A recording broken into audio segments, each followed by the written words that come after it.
The icy water of the Bukhan River sent shivers down his spine.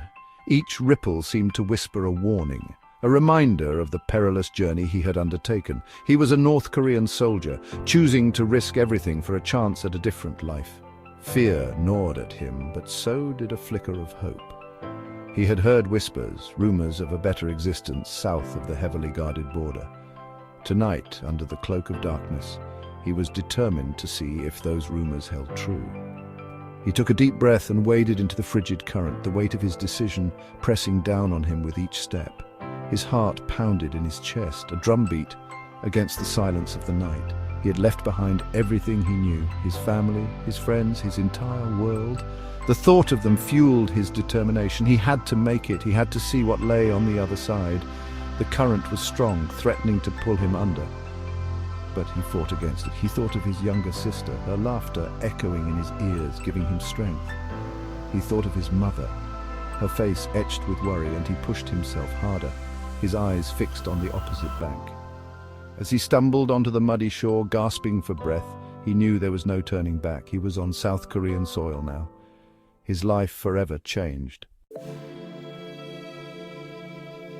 The first rays of dawn painted the sky in hues of pink and orange as he stumbled towards a military outpost. He was exhausted, his clothes soaked through, his body trembling with cold and fear. He had discarded his weapon and ammunition before crossing the river, fearing they would be met with hostility.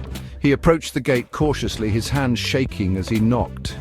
The gate remained closed, and for a moment panic surged through him. Had he made a mistake? Was this a trap? Then he heard the sound of approaching footsteps, and his heart leaped into his throat. The gate swung open, revealing a South Korean soldier. He was armed, his expression alert but not unkind. The soldier looked at him, taking in his disheveled appearance, and a flicker of understanding crossed his face. He didn't raise his weapon, he didn't shout or grab him. Instead, he spoke in a calm, steady voice, asking him if he was all right. The defector, overwhelmed with relief, could only nod, tears welling up in his eyes. He had expected to be met with suspicion, perhaps even aggression. Instead, he was greeted with compassion. This simple act of kindness, so unexpected in that moment of vulnerability, left an indelible mark on his soul.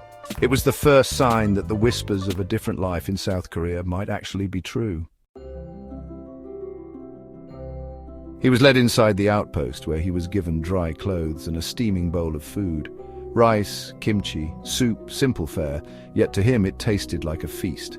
He had grown accustomed to meager rations in North Korea, where hunger was a constant companion. But here, in this strange new land, food was plentiful and offered freely. He savored each bite, the flavors exploding on his tongue, a stark contrast to the blandness he was used to. As he ate, he listened to the conversations around him, his ears straining to understand the unfamiliar dialect. The soldiers talked about their families, their plans for the weekend, their dreams for the future. These were things he had never dared to dream about. In North Korea, life was about survival, about following orders, about putting the needs of the state above all else. Here he was witnessing a different way of life, one where individuals had agency, where they could aspire to something more than mere existence. The concept of vacation leave for soldiers, something unheard of in North Korea, was particularly astonishing. The idea that these men could take time off to be with their loved ones, to pursue their own interests, was both baffling and exhilarating.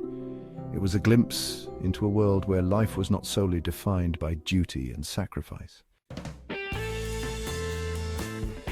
Life in the military can be, well, quite regimented. Soldiers follow strict schedules, engage in rigorous training, and adhere to a disciplined lifestyle. It's a world of order and precision, where every action has a purpose. But it's not just about drills and duties. Camaraderie and a sense of belonging often flourish amidst the structure. For many, these bonds become a second family, providing support and strength in challenging times. Seoul is a city where tradition and modernity coexist in a fascinating blend. On one hand, you have ancient palaces and time-honored customs. On the other, cutting-edge technology and a bustling urban landscape. This duality reflects a broader, divided identity within the country. The echoes of history and the push towards the future create a unique, dynamic culture. It's a place where the past and the present are in constant dialogue, shaping the lives of its people in profound ways.